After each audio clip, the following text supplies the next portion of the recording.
মহান রব্বুল আলামিনের দরবারে কোটি কোটি শুকর আদায় করি, যে মহান রব আমাদেরকে দয়া করে, মায়া করে, সুস্থ রেখে, বিপদ আপদের মধ্যে না রেখে জুমার নামাজ আদায় করার জন্য মসজিদে আসার এবং বসার তৌফিক দিয়েছেন। এই জন্য সকলেই বলি আলহামদুলিল্লাহ। জুমার দিন অত্যন্ত ফজিলত, বরকত ও নিয়ামতপূর্ণ দিন। জুমার দিনের ফজিলত সম্পর্কে আমরা সকলেই কম ও বেশি অবগত আছি। আজকে শুক্রবার জুমার দিন, আগামী শুক্রবার জুমার দিন, আগামী শুক্রবার দিনগত রাত হলো পবিত্র শবে বরাতের রাত। শবে বরাতের রাত হলো শবে, সব মানে হলো রাত্রি, আর বরাত এর অনেকগুলো অর্থ আছে। ভাগ্য বলা হয়, নেয়ামত বলা হয়, অনেক অর্থ আছে। তো শবে বরাতের রাতটা হলো ভাগ্য রজনী হিসাবে প্রচলিত। এই ভাবে বললে আমরা সহজে বুঝতে পারি। লাইলাতুম মিন নিসফি শাবান হলো 14 তারিখে দিবাগত রাতকে এই শবে বরাতের রাত বলা হয়। শবে বরাত সম্পর্কে হাদিস শরীফে আসছে, দয়াল নবীজি বলেন যে এই রাতটা হলো এমনই একটা রাত, এই রাতে আল্লাহ তাআলা আমাদের মাঝে মানুষদেরকে ডেকে ডেকে বলেন, রহমতের সময়ের মতো কার গুনাহ আছে তোমরা মাফ চাও, আমি গুনাহ মাফ করে দেব। কে আছো অভাবী, তোমার অভাব যায় না, তুমি আমার কাছে চাও, আমি আল্লাহ তোমাকে দান করব। সুবহানাল্লাহ। আরেকটু আস্তে কর। আপনার অভাব পূরণ করার মালিক কে? টাকা পয়সা দিয়ে শুধু অভাব মেটে? মনে যদি শান্তি না থাকে, শারীরিক সুস্থতা এবং মানসিক সুস্থতা, এটা হলো সবচেয়ে বড় নিয়ামত। এই নিয়ামত আল্লাহ তাআলা যাদেরকে দিয়েছেন তারা বুঝে নিয়ামত কি জিনিস। আম্মা জান আয়েশা রাদিয়াল্লাহু তাআলা আনহা থেকে একটা হাদিস বর্ণিত হয়েছে। আয়েশা রাদিয়াল্লাহু তাআলা আনহার ঘরে আমার দয়াল নবী, মায়ের নবী রাহমাতাল লিল আলামিন শুয়েছিলেন। আম্মা জান আয়েশা বর্ণনা করতেছেন, আমি রাত্রে বেলা যখন উঠি, ওঠার পরে আমার দয়াল নবীজিকে আমার বিছানায় দেখি না। মেয়ে একটা সাধারণ স্বভাব অনুযায়ী মনে মনে এই ভেবেছেন যে হয়তো অন্য কোন স্ত্রীর ঘরে নবীজি কোনো জরুরত কাজের জন্য যেতে পারেন।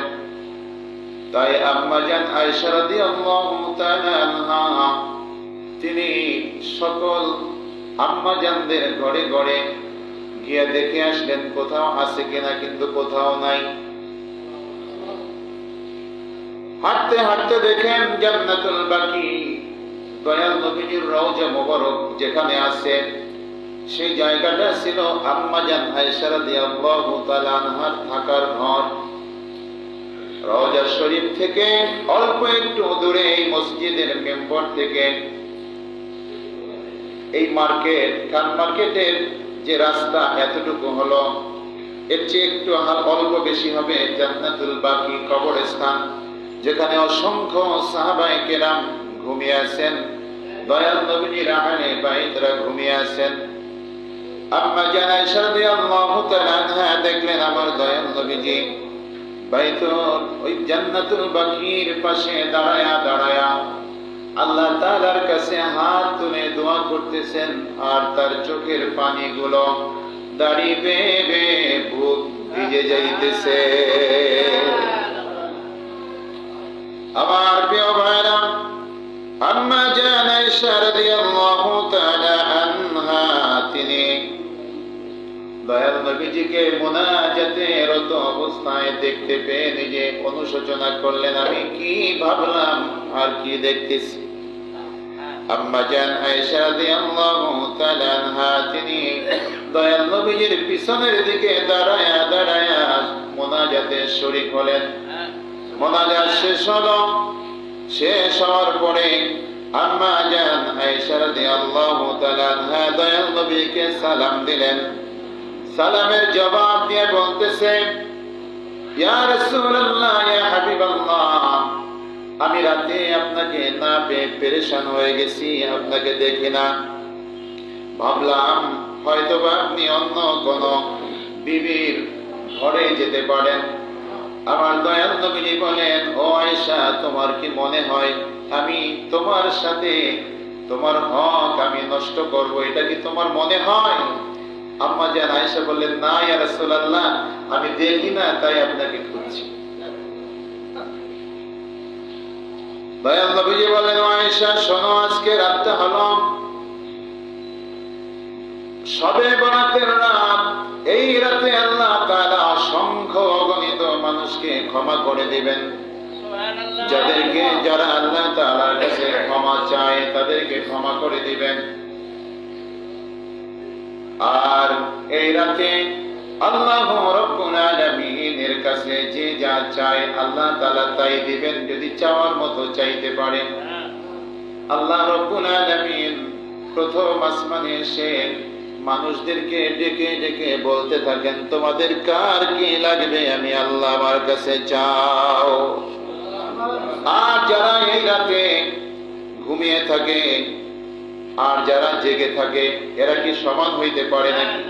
যারা চায় তারা আল্লাহ তাআলার কাছে পাবে, যারা চায় না তারা পাবে না। আমার দয়াল নবীজি বলেন, তোমরা এই রাতে বেশি বেশি নফল ইবাদত করো। আর পরের দিন তোমরা যদি রোজা রাখতে পারো, সম্ভব হয়, তাহলে রোজা রাখো। এই একটা রোজা রাখলে 1 বছর রোজা রাখার সব আল্লাহ তোমার আমলনামায় দিয়ে দিবেন। নফল রোজার সব দিবেন। আবার ফরজ রোজা মনে করেন না যে শবে বরাতের রোজা রাখলে তো 1 বছরের সব পাইয়েই গেলাম, তো রমজানের রোজা রাখার দরকার কি? এটা কিন্তু ভাববেন না। এটা হলো নফল রোজার সব। এরকমের 1000 কোটি নফল রোজা একত্র করলেও রমজানের একটা রোজার সবের ধারে কাছেও যেতে পারবে। এই রাতে আমাদের করণীয় কি? এই রাতে করণীয় হলো কবর জিয়ারত করা। আপনজনদের কবর জিয়ারত করবেন, গরিব মানুষদেরকে খাওয়াবেন, দান করবেন, মানুষদেরকে উপকার করবেন সাধ্য মতো, যার যেরকম সাধ্য আছে। কিন্তু আমাদের দেশে প্রচলিত অনেক বাজে কাজ আছে, যেমন আতশবাজি ফুটানো আছে না, আছে কিনা? আতশবাজি করে বিভিন্ন ভাবে টাকা পয়সার অপচয় করে, এটা করা যাবে না। মানুষকে খাওয়ানোর জন্য আপনি বিরিয়ানি রান্না করেন, কোনো গুনাহ নাই, সওয়াব আছে। আপনি খিচুড়ি রান্না করে খাওয়ান, হালুয়া খাওয়ান, রুটি খাওয়ান, আপনি ভাত খাওয়ান, মাছ খাওয়ান, মাংস খাওয়ান, যেটা খুশি সেটা করেন। কিন্তু হালুয়া রুটি না খাওয়াইলে গুনাহ হবে, এইটাই খাওয়াইতে হবে, এরকম কোন দলিল, কোন হাদিস, কোন কিতাব, কোন আল্লাহর ওলিরা, কোন আলেমরা এটা বলে নাই। এটা মনে রাখতে হবে যে আল্লাহ রাসূল যেটা বলেছেন সেটা আমাদের পালন করতে হবে, যেটা বলেন নাই সেটা করা যাবে না। এই রাতে আপনি যা খুশি তাই দিয়া আপনজনদেরকে, মেহমানদেরকে আপ্যায়ন করান, কোনো অসুবিধা নাই, বরং সওয়াব আছে। আমার রাসূল বলেন, তোমরা মানুষকে বেশি বেশি খাবার খাওয়াও, এটা হচ্ছে খৈরুকুম, উত্তম কাজ। আর তোমরা যদি খাওয়াইতে পারো, একটা খেজুর পরিমাণ যদি মানুষকে খাওয়াও, আল্লাহ রাব্বুল আলামিন হাসরের ময়দানে উহুদ পাহাড় বরাবর সওয়াব তোমাকে দিয়ে দিবে। মনে করা যাবে না যে এটাই খাওয়াইতে হবে, না খাওয়াইলে গুনাহ হবে, এরকম কোনো বাধ্যবাধকতা নাই। নফল নামাজ আপনি যত খুশি পড়েন, যত পড়বেন তত সওয়াব, যত সিজদা দিবেন তত সওয়াব। আমার দয়াল নবীজির একজন খাদেম ছিলেন, সাহাবা, বলতেছেন একটা মুহূর্তে আমার দয়াল নবীজি বললেন, ও আমার সাহাবা, তুমি আমার খেদমত করো, এই মুহূর্তে তুমি আমার কাছে কি চাও বলো, আমি তোমাকে দেব। সুবহানাল্লাহ। আল্লাহ রাসূলের সাহাবা, সে কি আমাদের মতো বোকা হইতে পারে? বলছি ইয়া রাসূলুল্লাহ আমি একটু ভেবে বলতেছি। সুবহানাল্লাহ। আমার রাসূলের সাহাবী একটু পরে বলতেছে ইয়া রাসূলুল্লাহ ইয়া হাবিবাল্লাহ আপনি যা বলছেন সেটা সঠিক তো? নবীজি কয় তোমার কি মনে হয় আমি যা বলি আমি কি কখনো মিথ্যা কথা বলেছি নাকি? আমি যা বলবো সেটাই সঠিক, আমি জীবনে কোনোদিন মিথ্যা কথা বলি নাই। ও সাহাবী তোমার কি লাগবে চাও? সাহাবী আরজ করলেন ইয়া রাসূলুল্লাহ ইয়া হাবিবাল্লাহ আমি চাই আপনার সাথে জান্নাতে আপনার পাশে বসবাস করতে, জান্নাতে আপনার পাশে থাকতে চাই। বলেন সুবহানাল্লাহ। এর চেয়ে বড় চাওয়া আর কি আছে বলেন? আমার দয়াল নবীজি বলেন ও আমার সাহাবী তুমি আমার পাশে জান্নাতে থাকবে ঠিকই, কিন্তু আমাকে তোমার সহযোগিতা করতে হবে। সাহাবা বললেন ইয়া রাসূলুল্লাহ এটা আবার কেমন কথা? আপনি নবী আল্লাহর পয়গম্বর, আপনাকে আমার কিভাবে আমি এর সহযোগিতা করব?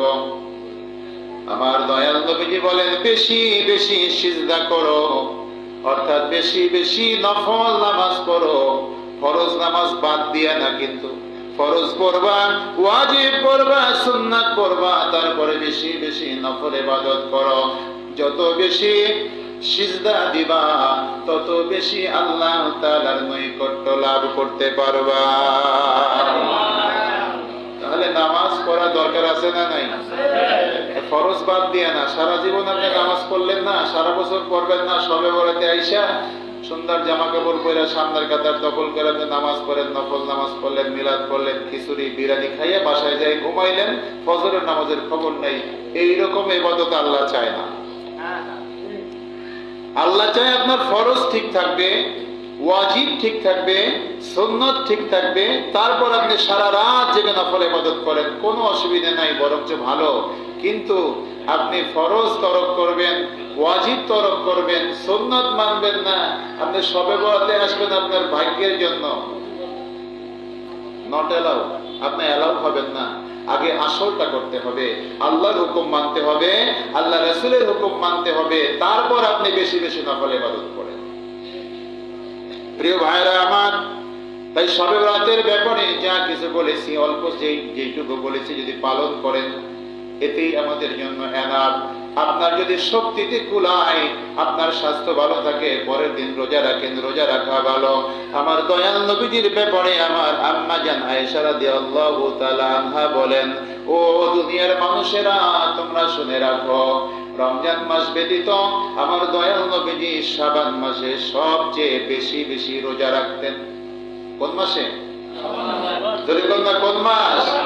এখন সেই শাবান মাস চলতেছে, রমজান মাস ব্যতীত শাবান মাসে দয়াল নবীজি এত বেশি রোজা রাখতেন যে দেখতাম যে রোজা লাগাতার রোজা করতেছেন, রোজা ছাড়তেছেন না। ভাবলাম কি নবীজি কি রোজায় মোটেও ছাড়বেন না? দেখলাম যে আবার হঠাৎ করে তিনি রোজা রাখা বন্ধ করেন। তবে সর্বসাকুল্যে এই শাবান মাসে দয়াল নবীজি বেশি বেশি রোজা রাখতেন। বলেন সুবহানাল্লাহ। আমার দয়াল নবীজি প্রতি সোমবার এবং বৃহস্পতিবারে রোজা রাখতেন। সুবহানাল্লাহ।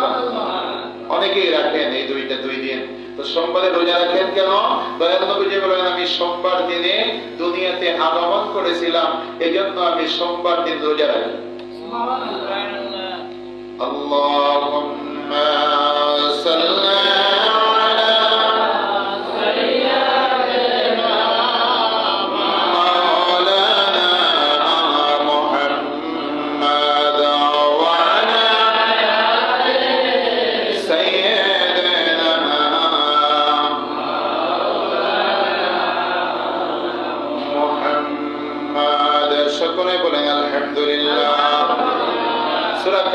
আলোচনা করতে চেয়েছিলাম, সময় নাই।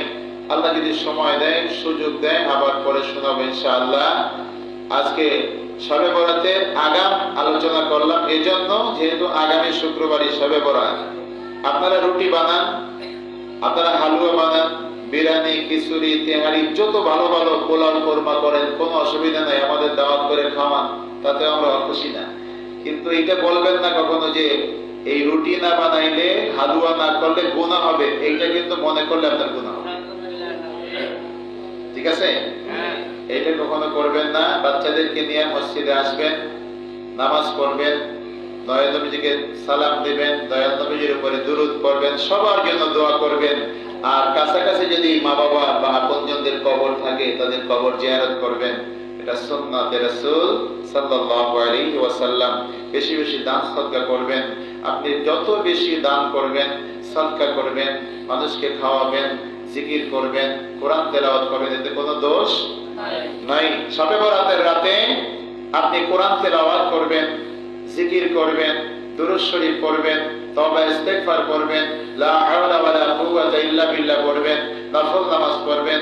এরকম যত ইবাদত আছে আপনি যত বেশি করবেন তত ভালো। তবে ইবাদত এইভাবে করবেন আপনার শরীরের দিকে লক্ষ্য রেখে, ফজরের নামাজ যেন কাজা না হয়। আর যাই করেন, ফজরের নামাজ যদি কাজা করেন, আপনার এই সারা রাত ইবাদত কেন, এরকমের কোটি শবে বরাত একত্র করলেও আপনার ফজরের নামাজের সমান হবে না। দয়াল নবীজি বলেন, তুমি যদি ঈশার নামাজ জামাতের সাথে আদায় করো আর ফজরের নামাজ জামাতের সাথে আদায় করো, সারা রাত জেগে জেগে নফল ইবাদত করলে যে সওয়াব পাওয়া যায়, এই সওয়াব তোমার আমল নামায় আল্লাহ বোনাস হিসাবে দিয়ে দিবেন। আর যদি রাত্রে যদি ঘুমায় তাহলে এই সওয়াব বোনাস পাবে। আর যদি রাত জেগে ইবাদত করে সেটা তো আলাদা সওয়াব আছেই। সুবহানাল্লাহ। আমরা যত ইবাদত করব আমরা আল্লাহ তাআলার কাছে তত প্রিয় হব। ঠিক কিনা বলেন? তাহলে আমরা ইবাদত ছাড়বো না। আর শবে বরাতের রাতে কখনো এই আড্ডা, যুবক ভাইয়েরা যারা আছো তোমরা শোনো, ভাইয়েরা বাবারা, যে তোমরা আতশবাজি করবা না, এই বন্ধু বান্ধব মিলে রাস্তায় রাস্তায় হই হুল্লার করবা না, মানুষকে কষ্ট দিবা না। মনে রাখবা, আমার দয়াল নবীজি বলেন, লা ইয়ারহামুল্লাহ মান লা ইয়ারহামুন নাস। আমার আল্লাহ তাআলা বলেছেন, আমি ওই সমস্ত মানুষকে দয়া করি না, আমি রহম করি না যারা অন্য মানুষকে কষ্ট দেয়। এটা মনে রাখতে হবে যে মানুষকে যারা কষ্ট দেয় তাদের আল্লাহ তাআলা দয়া করেন না। আল্লাহ রাব্বুল আলামিন যেন আমাদের সবাইকে আল্লাহ রাসূলের হুকুম মেনে চলার তৌফিক দান করেন। সকলে বলেন আমিন।